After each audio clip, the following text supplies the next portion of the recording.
Yo, how's it going on, everybody? Welcome back to the channel. Now, we just saw Canelo versus Charlo in their championship boxing bout at 168 pounds, and let me just say, this fight wasn't really competitive.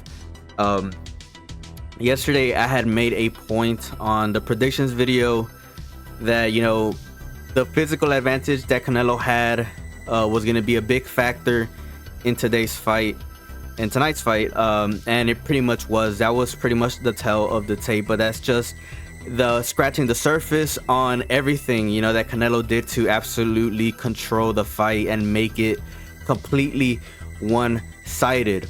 Obviously, I'm making this video right now to give you guys a little bit of a breakdown on what actually happened, but before we get into that, I just want to quickly shout out all the people that have been supporting my channel recently. It does not go unnoticed, and I 100% really appreciate that.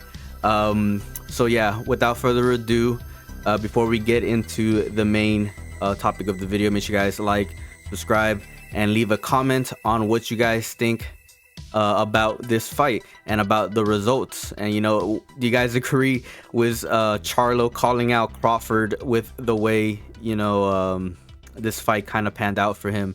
Let me know down in the comment section below, and let's get started in the breakdown. I'm kind of trying to organize my thoughts a little bit because this fight is still fresh. I'm recording it like right after the fight, so I apologize if I ramble on a couple points.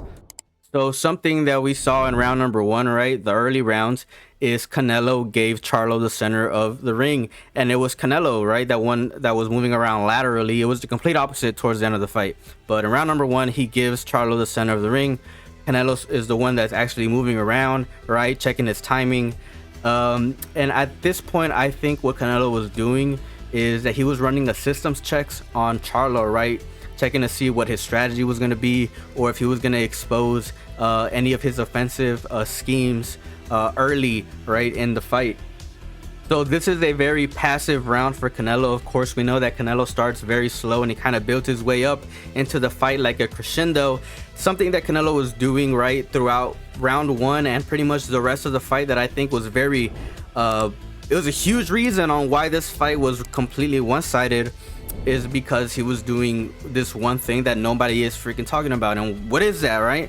Well, Canelo was doing a really great job at catching the jab, because Charlo is the type of fighter who's very dependent on the jab, right? He jabs and repositions, he jabs and sets up a combination. So with Canelo doing a good job at catching the jab, right, he was able to pretty much be more aware of what's coming his direction, right? Because like I said, Charlo's the type of fighter who's very dependent on his jab. So towards the end of round one, Canelo starts putting on the pressure, right? And it's not the type of pressure where Canelo is kind of throwing a lot of punches. Like I said, it's a very slow, passive round for Canelo. But what is he doing? Canelo is closing the distance and just being right in front of Charlo. And how is he doing that?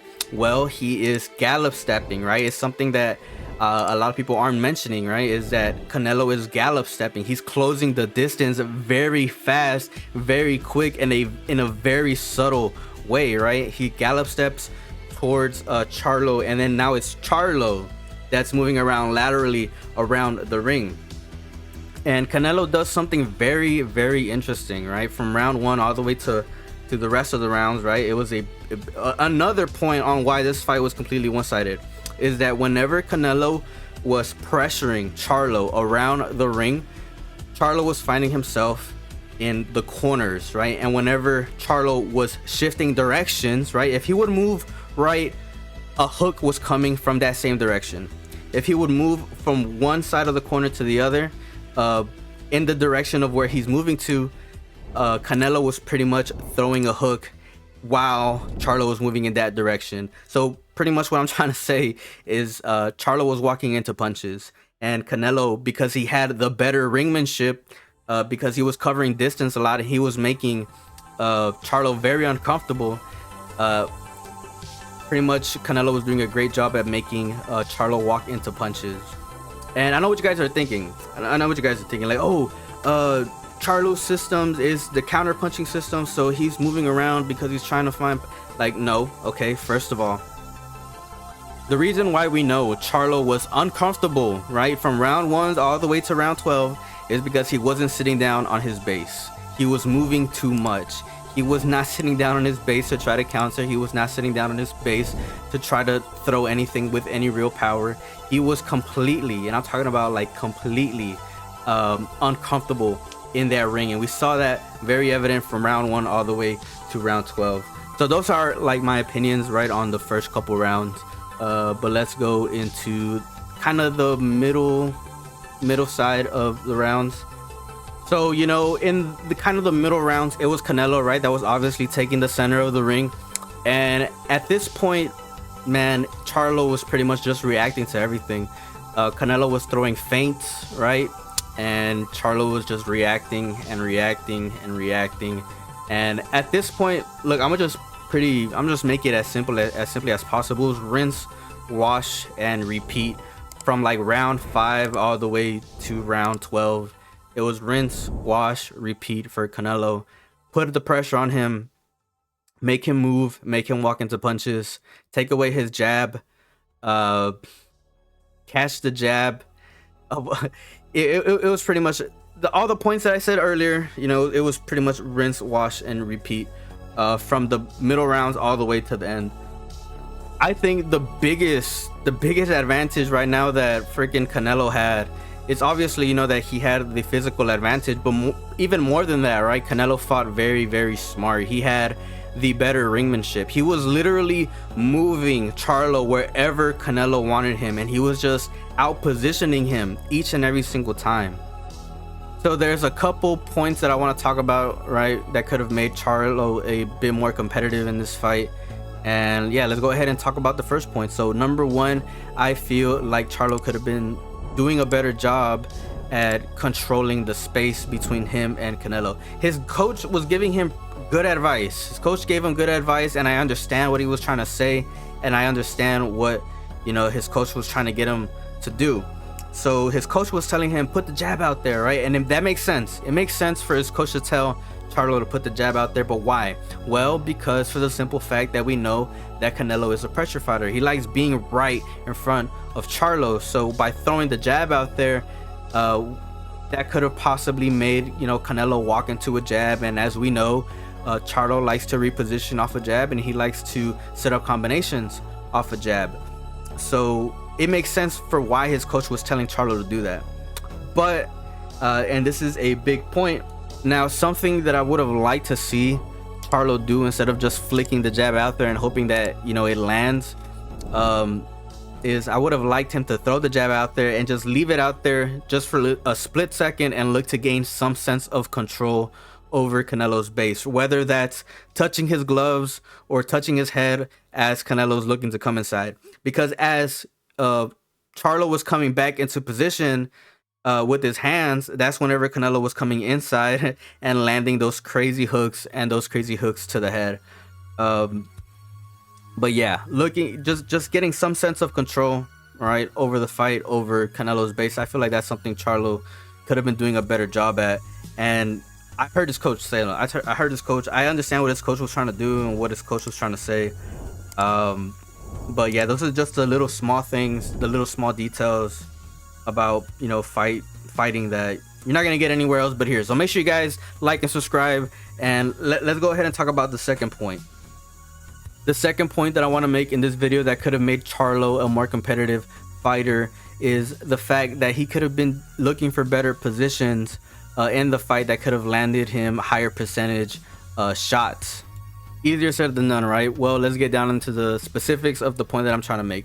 Well, I would have liked to see Charlo be a little bit more defensive before looking to be offensive, right? And that's what Canelo was doing, something very similar to that.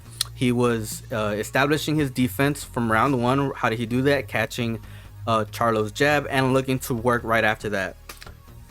Charlo was being a defensive counterpuncher, right? He was moving around the ring a lot. But in the positions that Charlo had, right, to be defensive and look to be offensive after, he was giving up those positions, which to me it was kind of a head scratcher, right? Because he was just giving giving up position literally multiple times throughout the match, like multiple times. And yeah, it was kind of frustrating to watch. I can only imagine what his coaches were telling him, because I know that this fight was pretty one-sided, but there was instances where Charlo could have went to work and he just gave up the positions, right? Maybe he was getting a little bit overwhelmed and he thought that Canelo was just gonna counter all the punches that were gonna come his way, but his best opportunities and his best positions in the fight, he gave them up, like time after time after time after time. So yeah, those 2 points, I think they could have made the fight a little bit more competitive. It's just gain some sense of control over Canelo's base and look to be defensive before trying to be offensive against a pressure fighter like Canelo. Which I'm gonna reiterate, it doesn't really make sense, right? It doesn't make sense to me how Charlo is the longer, taller fighter and he just wasn't able to gain any control of the space between the shorter fighter. It's just crazy to me how I don't know if he wasn't training for it. I don't know what kind of fight he was expecting. But yeah, Charlo, the bigger, taller, longer fighter, did not have any sense of control over the smaller fighter, like at all. But yeah, you guys, those are just a couple of points that I saw, you know, the fight. Literally, this is just fresh off the top of my head. I just saw the fight. I took some notes down that I wanted to talk about in this video. But if you guys saw anything else, right, anything else, let me know what you guys saw down in the comments below. I'm gonna go back and watch this fight definitely as soon as somebody posts it up on YouTube. But yeah, easy work for Canelo. It was rinse, wash, and repeat from round 5 all the way to round 12. Let me know what you guys think down in the comment section below. And as always, I will see you guys in the next video. Peace out.